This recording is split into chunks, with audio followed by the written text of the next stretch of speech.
ठीक है, तो अब थोड़ा सा हाल में आ जाते हैं कि देश की राजधानी के जंतर मंतर पर पहलवान बैठे हैं। आम आदमी की एंट्री को देखता हूँ तो मैं बड़ी लेट हुई, पहले कांग्रेस चली गई वहाँ पे, तो वो लेट लतीफ़ी का सोचने में वक्त लगा क्या थोड़ा सा? जैसे कैसे लेट हुई?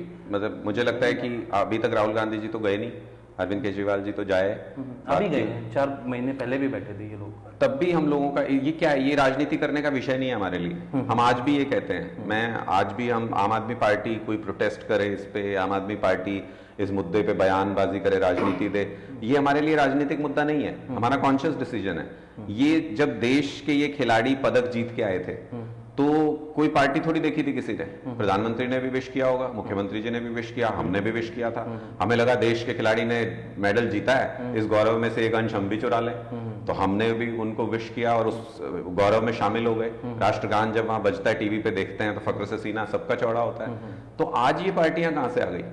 आज जब ये परेशान है खिलाड़ी, आज जब रो रही हैं हमारे बेटियां, आज मजबूर हैं, जब उनके ऊपर अत्याचार हो रहा है, आज आप पार्टियां देख रहे हैं इसमें राजनीति कहां से आ गई? मुझे लगता है हरियाणा का हर घर, हर माँ बाप घर में बैठ के आज ये चर्चा कर रहे हैं कि ये गलत हो रहा है। हर घर में ये चर्चा है। और हरियाणा मैं इसलिए बोल रहा हूं क्योंकि ये सारे, ये जितने पहलवान हैं उनमें से बहुत सारे हरियाणा की धरती से निकले हैं, इसलिए विशेष जुड़ाव है। वरना तो पंजाब हो, दिल्ली हो, पूरा देश हो, जब पदक जीता था तो देश के लिए जीता था ना, सबको गौरव हुआ था।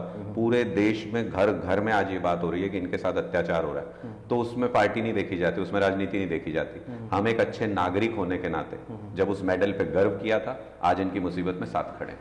इससे पहले एक और मामला आया था हरियाणा में, खेल मंत्री को लेके आपने भी काफी प्रोटेस्ट किए थे, लेकिन उसके बाद ठंडा सा हो गया। उस पर उम्मीद नहीं है सरकार से कि कुछ होगा, कुछ नहीं होगा? सरकार से तो उम्मीद कब की मर चुकी है, लेकिन संघर्ष नहीं छोड़ेंगे। संघर्ष का रास्ता हमने छोड़ा नहीं है। हम उस मामले को बहुत क्लोजली ऑब्जर्व करते हैं, जब जरूरत होती है तो उस पर आवाज भी उठाते हैं, उस पर सवाल भी करते हैं। मैं तो आज भी कहता हूं, आज मुख्यमंत्री जी का जन्मदिन है और बधाई उनको बहुत बहुत उनके जन्मदिन की।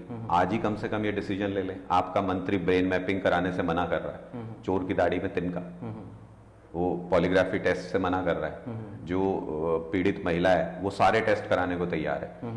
तो आप आज कहिए, जन्मदिन के दिन ही कहिए, मैं नहीं रखूंगा ऐसे मंत्री को जिसकी दाढ़ी में तिनका है, जो अपना पॉलीग्राफी टेस्ट नहीं कराना चाहता, जो बच रहा है उन टेस्ट से। क्यों बच रहा है? इसका मतलब उसने कुछ गलत किया।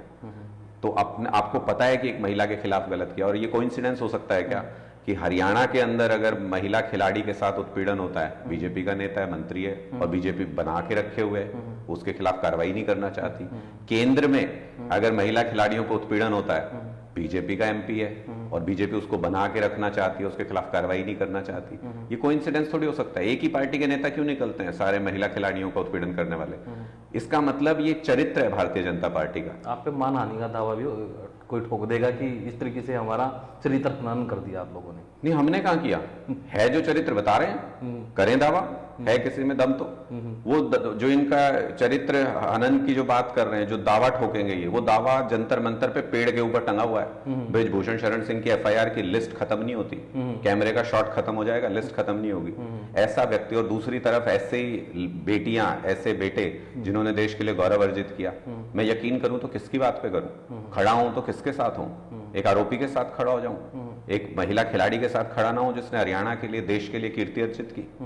तो बहुत, मेरे लिए रास्ते बहुत साफ नजर आते हैं। और मैं तो साफ साफ सवाल उठा रहा हूं, ऐसा क्यों है? कोइंसिडेंस थोड़ी है कि जहां पे महिला उत्पीड़न का सवाल आ रहा है, हरियाणा हो, केंद्र का मामला हो, कुश्ती फेडरेशन हो, वहां पे जो आरोपी है, आरोपी तो दोनों है, दोनों जगह पे एफआईआर दर्ज हो गई, दिल्ली में भी, चंडीगढ़ में भी एफआईआर दर्ज है, दोनों आरोपी हैं। मैं तो यही तो कह रहा हूं, ये आरोपी बीजेपी के ही नेता क्यों होते हैं और बीजेपी इनके खिलाफ कार्रवाई क्यों नहीं करती है? तो एफआईआर होगी तो पुलिस कार्रवाई कर देगी, उसमें दिक्कत क्या है? काश करती।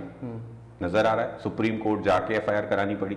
हमारे यहाँ पे लॉज है, निर्भया इंसिडेंट के बाद हमारे यहाँ पे लॉज हैं कि महिला ने अगर इस तरीके के आरोप लगा दिए, तुरंत एफआईआर होकर गिरफ्तारी होनी चाहिए, उस पर आगे जांच होनी चाहिए।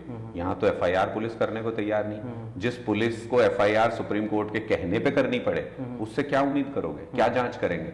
जो पुलिस रात के अंधेरे में पहलवानों का सिर फोड़ने के लिए जिम्मेदार हो, जो उनको सोने के लिए तकत देने के लिए तैयार नहीं, कह रही है जो मेडल जीत के लाए, देश के लिए नाम कमाया, कीचड़ में सो जाओ, बेटियों को रोने के लिए मजबूर, उनके साथ हाथापाई कर रहे हैं, उनसे क्या उम्मीद करेंगे आप? तो ये पुलिस की हिम्मत नहीं हो सकती। ये पुलिस सैल्यूट मारती है इन सारे खिलाड़ियों को जब ये मेडल जीत के आते हैं, लाइन में खड़े होते हैं स्वागत करने के लिए। पुलिस की हिम्मत नहीं हो सकती जब तक इनके पॉलिटिकल बॉसेस इनको सहारा ना दें। तो ये इशारा ऊपर से होता है। और क्यों होता है? क्यों होता है? देश के लिए मेडल जीतते हैं तो आप हिस्सेदारी चाहते हैं। आज आप इनके खिलाफ ये षड्यंत्र रच रहे हैं, जातियों के आधार पे बांटना चाहते हैं, धर्म के आधार पे बांटना चाहते हैं, कहते हैं किसी स्टेट का है, कहते हैं किसी राजनीतिक दल से जुड़ा हुआ है। क्यों? ये सारे सवाल क्यों? ये भारतीय जनता पार्टी की पॉलिटिक्स है। ओके